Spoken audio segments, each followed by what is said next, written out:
There you go. All right. I was trying to highlight Asti, Doug. Yeah. No, I think I just have my promo. Zoom view in a weird mode. Hold on a second. There we go. Go to the top right and click view. All right. So good morning, everyone. By the way, I didn't think about this because I'm from Connecticut.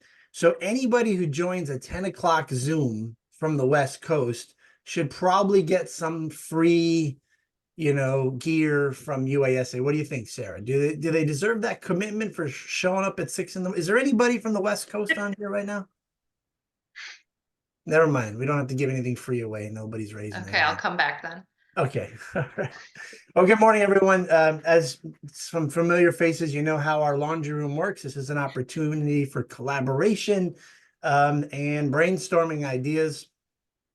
We're looking for Misty. She's going to co-host with me as soon as she pops on. Where's Misty? She's on. I think she's just getting her picture, getting her face on. Gotcha. Here she comes. Well, while we're waiting for Misty to sign on, I'm one of the board members of United Appliance Servicers Association, and I feel like we should probably do a little bit better job of introducing ourselves, making sure you know who we are. So if you have any burning questions, that you can give us a call. We'll usually send them right to Sarah, but just in case they're easy answers, we love to hear about them, but we also love your feedback. So David Costanza as well is one of our board members, and Manny served for 100 years. And that might sound impressive to you, but then Lance served for 200 years and was president 9 times. So he really gets the Lifetime Achievement Award for sure. Look, he looks bitter too about the whole thing. he looks so happy. Yeah, that's right. Hey, Misty. So Misty and I are both managers, operations manager, general managers of businesses. And so I think we have a unique perspective that we can talk about if that's an area that we want to collaborate on.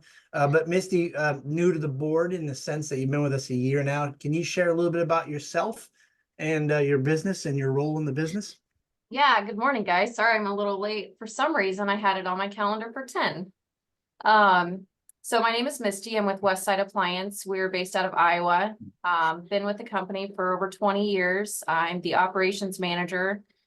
I've worked every department and done just about everything in the company other than fix appliances. You definitely don't want me out there under a washer fixing anything. So I'm HR, I'm accounting. I kind of do everything. So happy to be here today. Excited to see anybody that's going to be coming to ASTI next month. Mm-hmm. That's great. And so Misty and I, if you're an owner and you have managers, if you want to use us as like test bait to ask questions or get our perspective from our angle of what it's like to work for someone, we're here. And those are the kinds of questions that we're looking for in this collaboration. So let's just start with what's going on in the room. Is there anything burning in your area that you're excited to talk about, or you have questions for, things you're trying to get some collaboration on?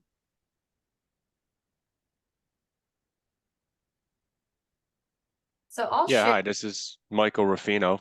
Sorry, I'm with Mila, and I oversee approximately right now 70 technicians nationally. So I found this meeting to be very intriguing because one of the things that we struggle with is onboarding of technicians. What I mean by that is trying to find people, the right people for the job, as well as retaining them.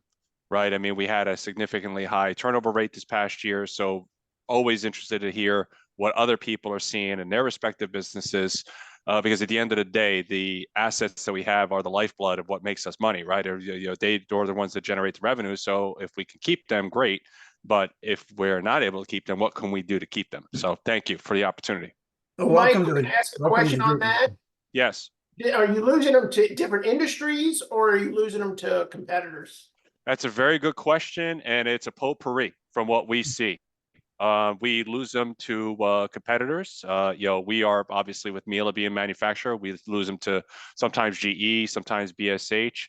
But typically we see it's a potpourri. In all honesty, I mean, when we analyze and do the exit interviews, we're losing them to complementary industries, whether or not they're going into different service. Honestly, what we're seeing nowadays as well is that a lot of our technician base is just saying they don't want to do this anymore. I mean, Mm. that's effectively what they've said, is that they're just not interested in doing the field service repair activities. And that's a really tough thing for all of us, right? I mean, again, when we take time to onboard these gentlemen, train them, dedicate the resources, you don't want to see that resource, walk out in 6 to 9 months or less than really 2 years before we see an effective turnaround for profitability for them, you know? Yeah, because it just seems like you hear more and more when people are jumping, they're not jumping to a competitor, they're jumping to a different industry. And I think that's as trends fair. are getting older and people are getting thinner, Right. their opportunities are opening up for these people who have the skill set. Right. And I heard something very intriguing on this topic, right? I mean, again, there's the service industry is starving for good technicians, right? People that understand how to repair an appliance, not just how to change a part. And I heard something the other day that, by the 2023, one of the main jobs that might be out there is the repair of EV stations, because there's going to be 500,000 EV stations and they're going to need repair. And it's not a matter of just repairing, the physical mechanical side, it's the electronic, right? So now you're looking at another competitor that's on the way for stealing our resources, right? So this is, to me, like top priority from my standpoint, but I think all of ours, right? How do we keep our resources? I love how you're zoning in, Michael, and realizing that the competition is going to get greater for sure. It is. To keep people. So, and we're all different, small and large, Mhm. independent, big corporation or corporation like Mila. So I think it's important to find the pain points before the exit interview, because I feel like sometimes employees, even though we would love honesty, are afraid to give honesty. Can you identify, some pain points that you're currently dealing with before they leave for me from your perspective, from Mila? Yes and no. I mean, some guys are a little bit more outspoken about what their needs are and what their wants are. I mean, again, from our standpoint, everybody always wants more money. I mean, again, that's a driving factor. So we ourselves work on that through, other opportunities for incentive. I know that everybody has a different business model. Ours is, our employees are salary based. They're not hourly. They also are not provided with any commission. So we're different, right? Because we're the manufacturer, right? So full transparency. But with that being said, we look at salaries, we look at the market trends, we look at what the salaries are with respect to the markets inside of New York, Miami, San Francisco, all the main markets, right? But on top of that, we look to do more stuff to try to get a higher level of engagement. I mean, when you're talking about like gamifying technicians, right? That's a big thing that came up a few years back, and trying to get more, engagement. And it's tough because they're field technicians, right? I mean, they're out there, they're on their islands, they're running calls. So to bring them into an office for a period of time, it's important, but it's also not sometimes practical, right? So trying to celebrate the wins with them, keeping them engaged with what's going out of a corporate site or in the field. I mean, we do our best, but at the end of the day, to really come back full circle and try to answer your question, it's tough because sometimes they're not going to be transparent, and then you're all of a sudden realizing that they're giving their 2 weeks notice, and then you're saying, "Hey, what's going on?" And now you trying to get through the weeds. Not that we're trying to point fingers. Honestly, it's more or less learning. I mean, we want to understand and learn where we can improve things, so where we're not having a person that we spend tens of thousands of dollars making an investment in over the course of 12 plus months, walking out the door. Well, before I hand this off to this smart group of people with a lot of experience, let me just say thank you. You make me feel better that I'm doing a good job, and that we're all having these. You mentioned like 4 or 5 different pain points and challenges, remote island and all that stuff. It is challenging. So let's see what we can do, guys. What do you think? Stuart, Misty, Patrick, you guys all have multiple employees. What are some ways that you, James as well, how are you overcoming some of these pain points that Michael's been talking about? One of the things that we just are starting to implement right now, obviously communication is key in a lot of areas within the company. And I think everyone can improve when it comes to communication with employees. We have assigned, we let the technicians assign, they call it a team liaison ambassador. They voted on 2 people to where those 2 people would meet with the management team once a month in our team meeting, and we would brainstorm ideas for improvement. Hmm. or maybe discuss things that are going well.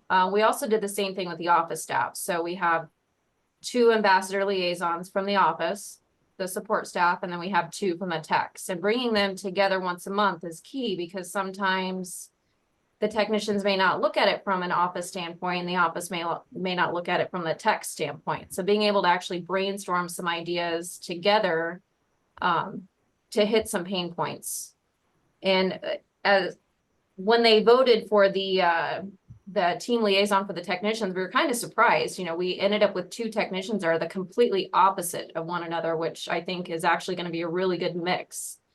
So really excited to see how that continues to go moving forward. We just had our first one this month. Already discussed kind of what our big topic's going to be next month.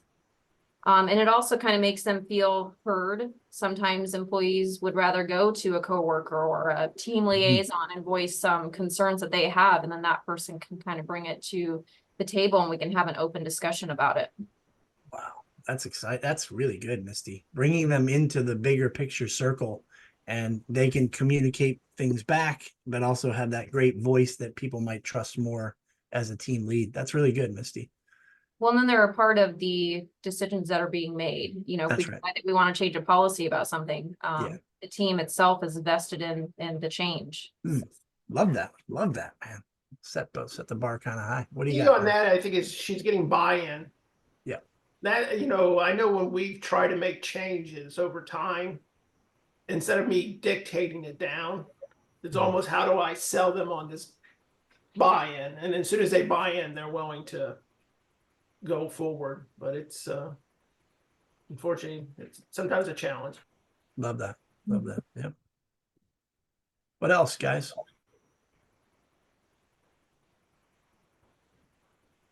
You know, the one thing always hear the word incentives, but every time I've done incentives, they seem to tire out at about after 60 days. Do you think maybe pushing it? Well, You then know, it becomes an expectation too Yeah. at some point. I mean, you can do something and they, you know, the first 60 days they seem excited about it, and this is people in general, and then it becomes, I guess, just in their back of their mind. And how do you? I mean, I've always wondered if I did a 12-month, said, okay, we're going to do a 12-month incentive program on different things every month to try to keep them somewhat excited on that. You know, I remember going to Zappos, and they have a program where one employee thanks another. You know, they get Zappo money and they get that. And so, but our staff is so small, I think 1 or 2 people would win it every month. So it's never been that exciting. But if you set up a program where you kind of do that, where it would change every per se month or quarter. So that's, I agree with that, Lance, from the standpoint of even an annual incentive plan or something that you're going to do for your technician base might lose its runway or steam, particularly if it's something that's goal oriented, right? I mean, if you're going to have it be financially or performance focused, and you have a bad month and now you're doing something on an annualized basis, then you're going to deflate the technician, right? They're just not going to realize the success. So we actually have revamped that to exactly what you said, to look at something on a quarterly basis and press the reset button. All right. So maybe you just have a bad quarter. Maybe you're not actually occupied in the field for a particular week, a month. Maybe they're out on a medical or something of that nature, where again, you could really impact the overall performance, where the incentive for the year is impacted because of it. Right. So what we do now is something that we're very happy about. Actually, it's going to launch this year, is now a quarterly aspect of the incentive to keep it fresh, you know, and not lose the steam that somebody might have just from a bad quarter, because a bad quarter from our perspective could set back an entire year, and then you lose the tech. You know what I mean? It's a big commitment, these incentives. It's an annual commitment campaign. You can't just set it and forget it. And I mean, Michael, how are your plans on keeping the technicians informed of their target, I guess? You know, that's one of the things I know when I was in sales. And you're right. An annual one was always tough because let's say you're in the last quarter and you knew you weren't close. There was no incentive left. Yeah, you know, you're waving the white flag. And you're so you get the people. But the other one is when I was close as a sales rep, I was well informed by my manager how Month by month uh, dashboards is what we offer from our technicians. So we basically had their performances up on a dashboard that we provide them the information every month so they see it, and then we do a quarterly, we call it a coffee talk. It's a quick 15-minute overview performance. And then, obviously from performance management, we look at a, annual / semi-annual review. So they are well informed about their overall performance. Can everyone see each of their coworkers' performance? That we do not do.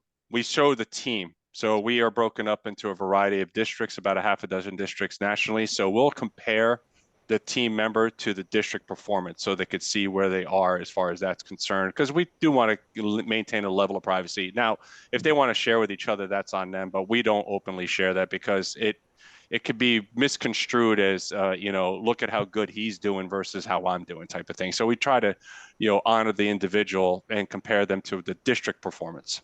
Mm. Yeah, because you can get in that in some situation where, somebody gets dealt a better market, unfortunately. Right. Might be a higher, a different, maybe closer radius or whatever you're talking about. Right. It does get that. And then the question is, do you base it, which is hard to do, is on the year before, for those individual. In sales, you can do that after you get trends. You can say, okay, this is what we know we did in this marketplace. And we can say, this is, okay, we want 10% better than we did last year. And, maybe staggered program. But the information key is the point, is how do you follow up? Keep them excited, I guess. Well, I think your KPI your measurements have to be on quality and not on quantity, because it isn't fair if someone has more travel time or someone is less experienced. You really have to dive into those core indicators that are important to knowing that they did great work on each and every service call. For us in the COD business, it's average per call.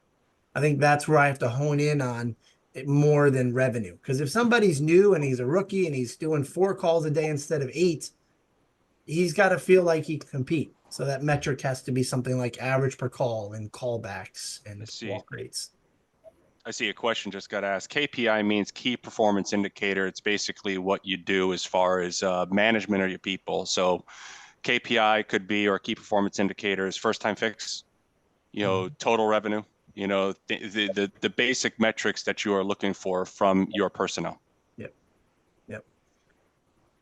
But Michael, what if somebody had a market where they're in the, the issue with if you had an area where you had a lot of high-end appliances, their average ticket per sale could be much higher than somebody maybe in a more middle class subdivision. I'm not saying it's right. Yeah. But that, you want to take away every objection that a person has and say, well, I'm getting a bad deal because Joe got this territory and I have this territory. Yep. So sometimes you got to take that in, because but this is back in also on the incentives is, the buy-in. Can you get them to buy in to get them excited? That's right. Go ahead, Patrick. Yeah, one thing that we started doing last year with our crew here is we put them in 3 different teams, and it's not just about the technicians. We added the office staff in with our technicians because, we're always saying technicians. Yes, they are they're part of our business, but we forget about our office staff. So we've added our office staff into these teams, and we would rate it on first call completes and customer satisfaction. And every 3 months, we switched the teams around, because we started noticing this team was getting, the Amazon gift cards, and it was costing us about $600 to $800 a month extra, but they were really geared up and they loved doing it. So, adding your office staff in with your technicians and making groups I know everybody nowadays is first call completes and customer satisfaction, and that's how we're rating it right now, and with our group. So, and it's kind of been a big plus for our company. Great. I wanted to, I'll share something. well, two points is that KPIs, we were just talking about what they are. For those who don't know what KPIs are, you're going to want to get familiar with them. But there's also leading indicators that you also want to pay attention to. Sometimes people can get bogged down with the KPIs, and just understand the KPIs, you're looking at the rear view mirror of what already occurred. Leading indicators are the things that are going to be impacting, that you're actively doing, impacting revenue or customer performance or whatever. So you have to have both in play. Okay. So those leading indicators are really important, and they tend to get forgotten. Okay. Also, when you're doing incentives, it's kind of you want to be careful about having sort of contests, I guess what you want to call it that, because you will find over time your top performers are the ones that always win, and your underperformers are the ones that always lose. And so what you wind up doing is reinforcing that self-definition. And what we're trying to do is bring up the bottom, right? Bring up your mid performers to higher performers. So you don't want to disincentivize that. So you want to be careful about the incentives you create. So we always try to create incentives based on them competing against themselves. Okay. So how are their performance going? How are you improving? That kind of thing. That way your leaders, because your leaders are still always going to be the leaders, and they're going to be they're the ones that are going to become the managers that are the alphas within the group, and they will always show up. They will present themselves because they will come up with solutions and bring them to you. Okay. One thing that we did start doing is we're being very cautious and making sure that we do social activities as a group quarterly. It's really important. And you have sort of their own input and how they select what they want to do. To Misty used to do this. I think maybe she still does. We actually participated in the local parade this year, and it was something my team wanted to do. I couldn't believe it. Honest to God, they had talked about it, and I thought it was a flight of fancy. And we happened to be we met at some Hawaiian night review, speaking about social events, where they had the hula dancers and the whole bit. And a couple of them they had mentioned they were really excited about the upcoming parade, and they had bought a suit that looked like our company logo and like a costume. And I just thought, oh my God. And I know that Misty had spoke about that in the past, that she had participated in them. And I never really thought of it as a marketing thing for the company. And I don't know that it really was a marketing thing for the company, even after fact, but the team camaraderie between the office staff and the rest of the staff, oh my God, they loved it. They were up early. We met at because where I live is at the end of the parade. They all come back to the house. It was just like, what a social event that was. And actually we did a very crazy thing. Well, not really crazy. It was brilliant. Catherine Bloom, who's my vice president, she created this measuring spoon with a company logo. So instead of handing out candy, we handed out this measuring spoon.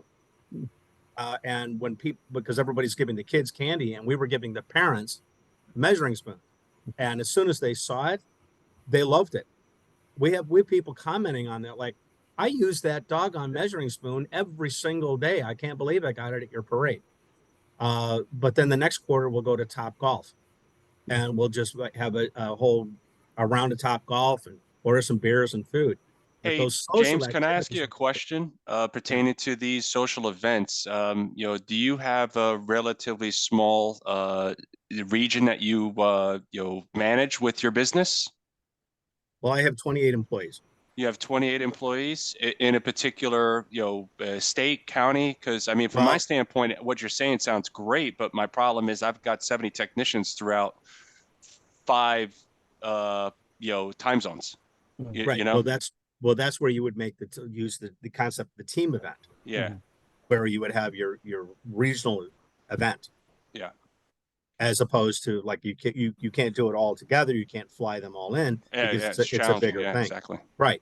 But you would make it drivable. So you'd make it a local event. So maybe you set up a Top Golf event within that region. And you just set it at different times where you can be there. Now you do have to be there to manage things, make sure they don't go out of control. Right. If anybody's familiar with pinstripes, that's It's like a bar. It's a bowling alley, right? Yeah, well, it can have a bowling alley, but they have bocce ball. Yeah. And that kind of thing. And that was where we had our Christmas party. That's what the team wanted to do. They loved it, playing bocce ball and all that stuff. And it's just, and they have the chance to interact. So we make sure that we do it quarterly. We had a chili cook-off. We had a couple local businesses come in and judge the chili cook-off. Our dispatcher, our youngest one of the team, she won the event. I mean, things like that. And you let them come up with it. I mean, I would have never thought of a chili cook-off. I never would have thought of a ice cream social. Mhm. That's what they come up with. And What part of the country are you located in? I'm in Chicago. That's the warm and fuzzy crowd. No wonder, James, you need your teammates to help you with the ice cream socials. I get it. That's how a team. Hey, quick question, James. Key leading indicators. Can you give me a couple examples of some recent ones that that you've utilized in your business? Well, right off the top of my head, I couldn't. I'd have to get the sheet out to tell you. Yeah. But the leading indicators that you would want to focus in on are things that are revenue impacting. Everything you do has got to be revenue impacting. Now, there's a lot of things that are not revenue impacting, and those can kind of be on the back burner. Okay. But just, I guess the overall concept is the leading indicators is what can you measure? It has to be measured. You have to be able to quantify it and measure it, because you got to take your emotions out of it. Okay. And the reason I'm saying that is that you can have a very, charming technician that's witty and funny and everybody likes to be around. That is your worst performer. Sure. And you can have a crabby, grumpy guy who isn't like Mr. Social, but he's your best performer. Mhm. So you view their behavior on a social level, not on a quantitative level. Sure. So you want to, that's how you use the numbers to take the emotion out of it, right? And it's the same thing with your leading indicators. What are they doing to perform better customer service? What are they doing for that? That may be education. That may be, hey, they're sitting in a Dale Carnegie session. They're listening to how to be a better salesperson, how to make a presentation, reviewing the GLEAPS tape, for example. You make sure they review the GLEAPS tape.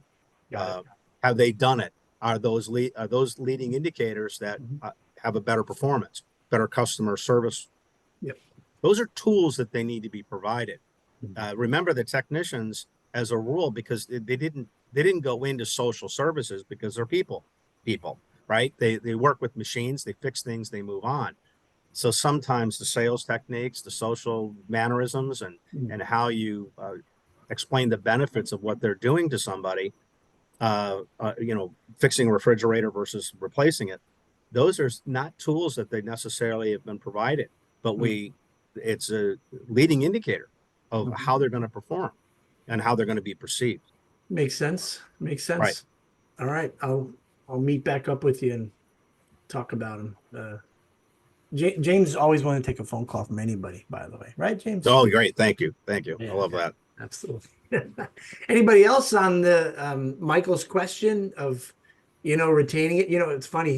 He's working. He's no longer on the group right now. He had to step out, but he is a salaried employee. I think we have to be careful not to think that we know exactly the thing we have to change to make everything better, because our guys are completely commissioned, and he was describing the same challenges and pain points, and his people were salary. So it is getting to the heart of making those employees feel happy and that they're thriving. And so it's often many things that you have to do.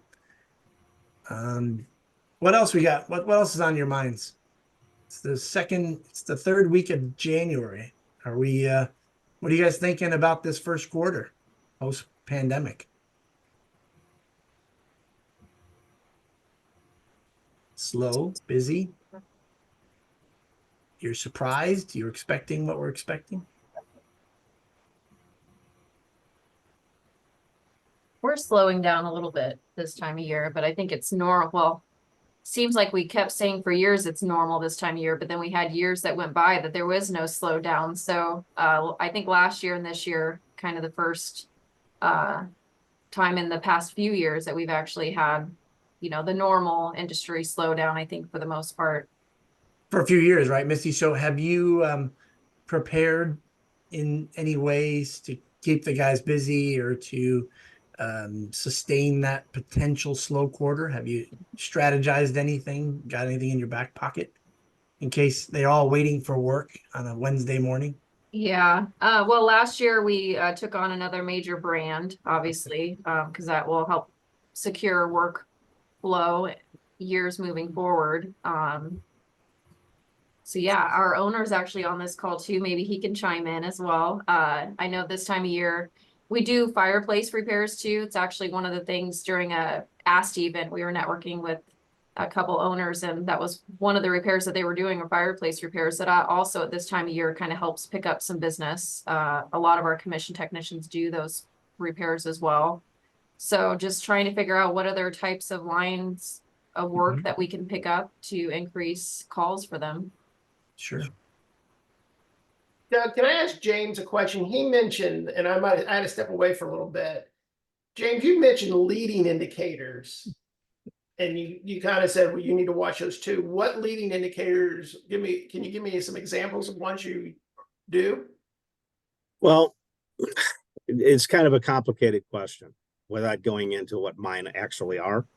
I was speaking more in general of the concept, because we had touched on what a KPI was and how you measure it. And I just wanted people to be aware that KPIs are reviewing the performance that's already occurred.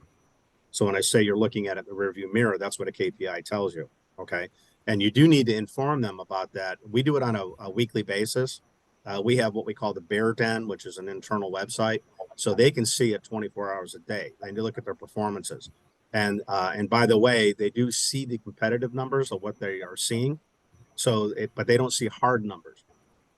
So they're not going to see their actual sales totals. They'll see percentages to goal, percentages above goal, because ours are a salary and commission basis, I guess is the best way to describe it. So it's a blend. They have a certain minimum salary that they're going to have, so they don't have to worry about, did this job go right? Do I have to create something? Do I have to get creative to make sure I have a job here or whatever? I want them to be able to deal with what's in front of them, but I also want to incentivize completing 8 calls a day versus phoning it in and doing 4. Mhm. So they have to have a dog in the fight. Okay.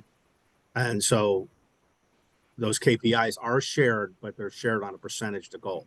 Now, my upper officers, they know what the hard numbers are. Yes. But it can be, if you share actual numbers like that, hard numbers, I mean, it can be debilitating to those you're trying to build up when you're trying to get the confidence level, get them started, and they can become disenfranchised. When I was in some of you know, I have a background in psychology, and we could teach a pigeon to play ping pong. Okay. But you have to do it in successful approximations to the goal in such a way that you don't push the bird too fast. All right. Now I'm literally speaking about experiments I used to do. However, there's an allegory here.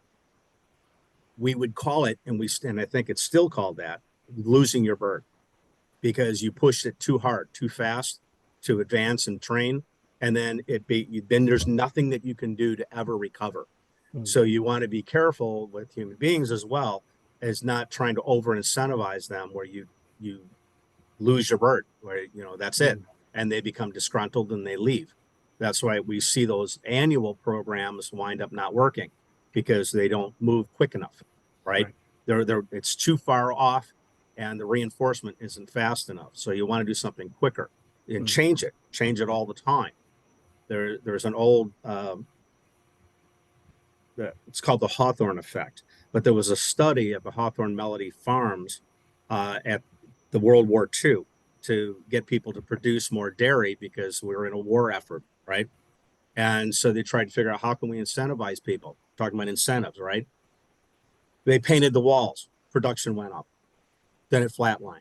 They changed the desks, the production went up and it flatlined. They changed the lighting, it went up and then it flatlined.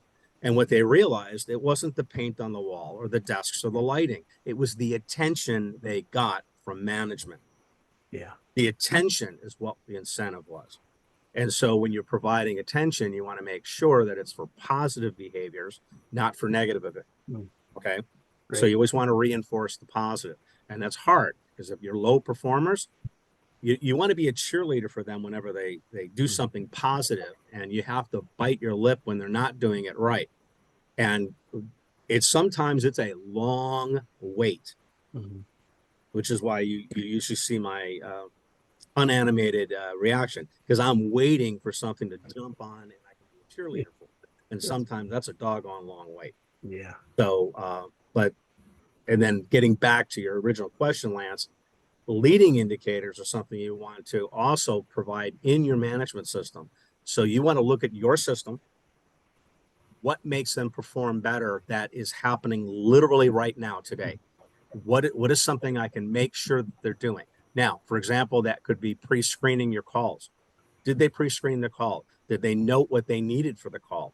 If they needed tech assistance, did they look ahead? Did they research, YouTube? Did they call tech line before they arrive?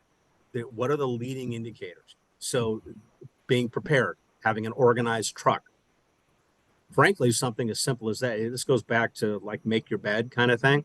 It all falls into place when their uniform is in order, their truck is in order, when they are in order, their shorts not untucked, they've got their hair combed, and they look prepared to do their job, then they are prepared to do the job, and they're prepared to be received as a professional. So those are like leading indicators. Yeah. Your truck It- organization. You make a great point, James, right? Like But you have KPI, to revenue, callbacks, walks, you're talking percentages or numbers, but a messy van or an unorganized technician that creates stress, which creates inefficiency, which creates bad attitudes. And so these are other indicators that we have to hold them accountable and coach them on. So that's a great point, James, because they got to like their job. They got to like where they're working, and they sometimes need our help to Misty's their point weaknesses. about communication, there has to be a lot of communication about this, because Lance, you were talking about how they get better areas, right? And you'll have those discussions. Well, so and so is hitting bonus all the time because he's getting all the sub-zeros. He's doing all the sealed system work. Mhm. I have guys that are only laundry guys. They outperform the sealed system guys. So that's a fallacy. Then I have guys that are doing commercial and guys that are only doing residential, and they'll point to the commercial guys and go, well, they're working in a commercial environment. That's better for them. But yet I have residential guys outperforming commercial guys. It's the individual performance. The point is that you need, from a communication standpoint, be able to move ahead with that argument and make that discussion, because they don't see the overview. They don't see that, well, his production is 9 completes a day and your completes are 4 a day. That's what's impacting your numbers. Your start time, for example, start time's another leading indicator. What time do they start? I have found this, and I can't understand why. I can't explain it. 1/2 hour later start every day, it affects 2 stops. 2 stops a day they don't get to because of a half an hour. I don't understand the math. I don't know how that even happens, but I'm telling you, it impacts it. Now, 2 stops may be 1 complete, right? One might be, take a deposit, got to order the part and come back. The other might be a callback, but it's still 2 stops. Doesn't mean it's 2 completes. So I want to make sure I'm being, transparent about what I mean by 2 stops. I do not mean 2 completes. If I don't want to lose anybody on that point, okay? Sure. But like the start time, there's a leading indicator there, Lance, that it's incredibly impactful. And when you look at it, the guys that are struggling, you look at their start times, every time it's late start. It's unbelievable. They're behind the 8 ball right from the first call. Everything they're going to do is rushed and it's There's catch up. there's a great YouTube from an admiral who was delivering an address, I think, to West Point. Oddly, a Navy guy doing West Point. But anyway, and he wrote a book. It's about make your bed. That's the speech. You can get it. It's about a 10-minute speech. If you want to make it a better world, make your bed. And he leads into why this is important. And I have actually played that for my staff. Don't listen to me. I'm the boss. I'm just some screwball talking, and I'm the boss. They're not going to hear anything I have to say. It has to come from somebody else. So we do team meetings every Thursday where they're there. If they're in a Zoom, the camera has to be on because I don't know that they're paying attention, or they're physically in our conference room. And those are some of the training events that we'll have. I mean, yes, we'll talk about Electrolux, gas leaks or whatever the, soup du jour is that day. So we do talk about technical issues with the technical team, but this is part of it, right? Make your bed. That's part of it. What does the L mean in GLEAPS? And we don't go through the whole thing. Remember, your attention span for these guys is usually about 45 minutes, and they burn out and they start tuning out. So just know that you got about a 45-minute clock running, right? Sure. I hope that kind of answers your question, Lance. Hey, James, it's Mike Passage. Hey, What we found out is you were talking about the half-hour later start. Well, what it is the guys that we found out is that leave before rush hour, the mass rush hour in the morning, get a big move on. The guys that leave the half hour later, that, 30-minute commute now becomes a 40, 45 minutes, hour. And there you go. There's at least a call right there. yes. So that's what we found. The earlier they start and beat rush hour, the more productive they are, and the earlier they finish in the day. Sure. Yeah, that makes sense. Yeah, filling the truck up at night so it's full in the morning, not stopping off in the morning to fill the truck, get coffee, talk to so and so. Again, takes that one call away as well. So if I can join in on that, heck, there's several points there. Yeah, our technicians across the board, they can see everybody. They know how everybody in the company is doing. And yeah, you might have that sealed system tech or that tech that works on the higher end appliances. Their job average might be heavier, higher, but how many customers did they satisfy per day? How many of those customers are going to be repeat customers? That has to be weighed in as well. You can't just look at they're bringing in X dollars. How many customers are they satisfying? How many completes per day they're satisfying? You need to know how much does it cost to run a service call, period, to get that customer, to get your tech out there, to get that job done, and worry about that end of it. I mean, whether he's bringing in $500 or whether he's bringing in $250, as long as they're both making money, that's good. One of the things we found, we were losing technicians across the country because they were going to install and delivery apartment complexes where they're swapping appliances out instead of fixing them. Look at how much I've got 35 years in this business. Look at how much appliances have changed.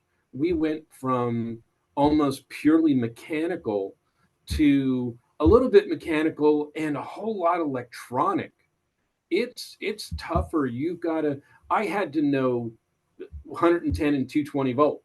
I didn't necessarily have to know electronics and DC circuits to work on a refrigerator when I started. It's a lot more complicated now. So we have lead techs where these technicians can call somebody, hey, I'm having trouble. We have a lot of different things like appliancevideo.com and what have you that they can go into and find information when they need help. Our meetings consist of every technician has a meeting that's theirs. Tell us about something you had. Tell us about something you struggled in, so that they all realize that together we all have a lot of knowledge, and as long as we talk to each other, we can take care of it. Having that teamwork, having that camaraderie, it helps us not lose those technicians that were feeling overwhelmed. It's great feedback. You find since you're an old guy, Stuart, that the amount of calls per day has to lower. Have you kind of found that metric or number, that an average that's reasonable to make happy techs, but also cover the bottom line and some profit? So we try to do 6 to 8. As a Sears technician, I had 13. I had to be at my first customer's house at 8 o'clock in the morning, and they didn't care what time I got home. We care what time our technicians get home. Work-life balance is important to us. Family time is important to us. And so if we can give them, we try to give them an hour per call and then allow drive time. So 6, 8, calls per day. So they've got that space in there to order parts or what have you, lose a call. Yeah. Yeah, that's great. Enrique put in the quote in the chat, the importance of one-to-ones. Once we got, to a certain amount of techs, one service manager wasn't enough, and Right. you can have a lead tech, but you really want to have a people person, a coach that's really going to be able to listen and watch the body language of the happiness level of that tech, identify the challenges, and meet each one at that. And those one-to-ones, I think, are super important to happen especially when you're talking KPIs. And as James was sharing, if they're kind of falling short by a lot, it can be very discouraging. But one-to-ones with some enlightenment and some coaching and some encouragement, I think that you can get them to progress along. So boy, oh boy, that wouldn't have flew in 1988, right, Stuart? Get in the Yes, house, sir. pick that wigwagon and shut up, right? That's right. Yeah. Get to the next one. Get to the next one. Well, I got a question. I'm being a little greedy here. I have heard this thing about training techs from scratch and how much it costs. And we've been training from scratch just for a couple years, and I've kind of put my head in the sand trying to imagine what those expenses are, as I've heard smart people in the industry throw out huge double-digit numbers like $50,000 and $75,000. And what are your metrics when you're trying to determine what it costs to train a technician from scratch in your business?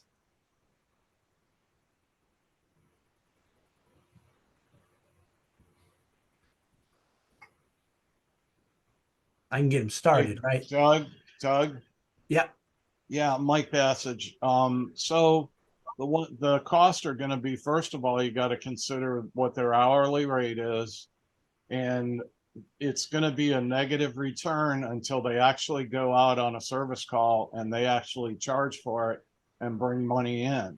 So whatever expenses that you incur until the very first time that they go out and they start bringing income into the company, that's your cost. The only Right. thing is you've got to, as Paul McDonald always says, if you don't measure it, you don't you don't know what it is. Yeah. Yeah. And that's my point. Like, we have 2 techs in training, but we also have a whole house special where they'll go in and do a maintenance on 5 appliances, and it's going to generate $300. So in my head, I'm going, if these 2 guys each do 3 of those or 4 of those a week, along with training and riding along with other technicians, I just covered their cost of expense. What's left? A gas card? I didn't buy a new van for them because we already had the vans. But if I had to buy a new van, I would include the van. We've got payroll costs, but I mean, Yeah, besides, but you're paying insurance on that van, and you're paying maintenance on that van, so that is an expense. even though I already have it, right, Michael? I Yeah, still because want to include it. otherwise it would be well, as far as maintenance anyway, otherwise it would be part. Then you'd have your static expenses. Yeah, okay, there you go. I understand that. Yeah, that makes sense.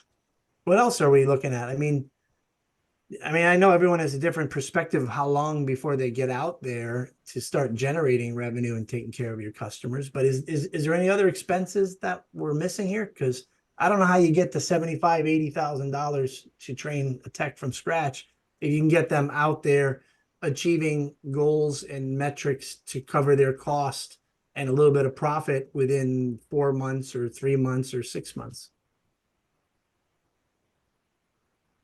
Cost of schooling, Zach just threw that in there. Yeah, I mean, appliantology, if you're sending them, or Fred's. Yep, that for sure is in there. You're definitely going to lose the productivity of like your best guy, because you're always going to want your best guy to train the new one. You're right about that. Yep. Because you're not going to want to overwhelm them, because you want them to actually spend time doing training and not just, hey, watch me fix this. Taking less calls for your experienced guy who's training. Right. Because otherwise you just have 2 guys trying to get through the day. Good point. Good point. And that those little numbers start to add up on a slower month and it can get a little scary, right? That's a good one. Thanks. Don't forget recalls. That new tech's gonna have a few more callbacks than your experienced guys. Yep. You have to spiff your experienced guys to go fix it up, right? You'll have tools as well. If it's a new tech that you're training from scratch, he's not going to have the tools, equipment, sealed system, equipment. That all adds up pretty quickly as well. Yeah, I bet you that's some of the numbers that some of these guys throw out there is equipping them with the specialized tools. You're right, Steve. Well, it's not only that, it's the inventory. You have equipment and inventory, the truck. So you're just like you taking on a new employee, even if you were experienced guys. Your experienced guys, you hire an experienced tech, you're going to have expenses taking them on as well. Okay. So if you're growing, you're going to have to buy a truck. You're going to have to, if you're replacing somebody, it has a little less expense to it, but potential revenues lost, of course, bringing on someone from scratch than someone experienced, right? Right. Yeah. Yep. So the other thing too, Doug, one of the things that you touched on was if you're replacing a tech, well, you don't have those maybe upfront costs of the vehicle, and maybe the truck's already inventoried and, you know, you're already paying insurance. But what you did lose is you lost all the income from the tech that you lost. So you've got to kind of factor that in there too as a double whammy. Yep. Yep. That's a good point, Michael. Yep. Yeah. Well, we got a few minutes left. Anyone have any burning questions that myself or James has not allowed you to chime in? Because we like to talk, we like to share our stories. Well, Doug, you started to talk about, what people are predicting business. I know I had the president of Reliable in here maybe a week ago or two, and he was telling me that all the manufacturers that they've been talking to that sell parts are predicting to be down this year. So they are not, and some dramatically, but that could be because of some things. But so that's on the horizon. So that's what the manufacturers are saying. We are not looking for an increase in parts sales. So I guess at the will. I guess what that could mean, right, Lance, is if we've scaled up over the last 4 years during the pandemic, we may have to make sure we're watching and quickly respond if we need to, scale down a little if this is the new trend. Because I feel like we're going to probably hit for us in our area, 2019 numbers. I mean, last year was more in line with just before the pandemic. And 22 was an incredible year, best year ever for us. 23 was closer. We don't have gas stoves. I mean, gas fireplaces in Florida. So that's or at least in Tampa. So I can't get into that. Yeah. I want to piggyback on what Lance said about what Tom said when he was in his office. He stopped over at our office right after Lance's. But the other thing is sales are down, and I know I've talked with a couple of people from some of the buying groups that are involved with it, and sales are down dramatically. One of the things that I recently heard is Fisher Paykel is pulling away from belonging to any of the buying groups, totally pulling out. So don't know what that means, but that's some information. Boy, that's confusing. I was going to blame the lack of service on people buying new, and now you're suggesting that there might be something out there forecasting lower sales as well. So I can tell you right now, I own Whirlpool stock, and it is dramatically down. Yeah. It was like 220, and now it's 114. So, well, I have an 11 o'clock So- meeting. I have an 11 o'clock meeting, so we're going to wrap up. But I do want to remind everyone that Laundry Room happens every 2 weeks, one time at 10 a.m. Eastern here, and then 4 p.m. Eastern. And anyone who doesn't live in the Eastern time zones in another country, and welcome to America, guys. ASTI is coming up the 24th. Can we still fit some people in, Sarah? Is there room at ASTI? There's always room. It's busting at the seams this year, right? We are. We're Hotel rooms are very hard to come by right now. We've booked our block, which is amazing. So thank you for everyone that has already made their reservations. But we always have room for more people. So just visit asti.us and you can register there. We have people registering every day. So that's good. Classes will be announced. The class schedule will be posted next week and all that fun stuff. Wonderful.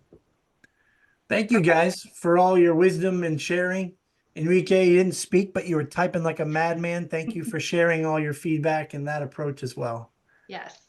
And we'll see everyone the second week of February for the next laundry room. Or you can join us tomorrow night for our happy hour about ASTI. Oh, great. Yes. Have a great day, guys. Thanks, everybody. All right, thank you. Bye.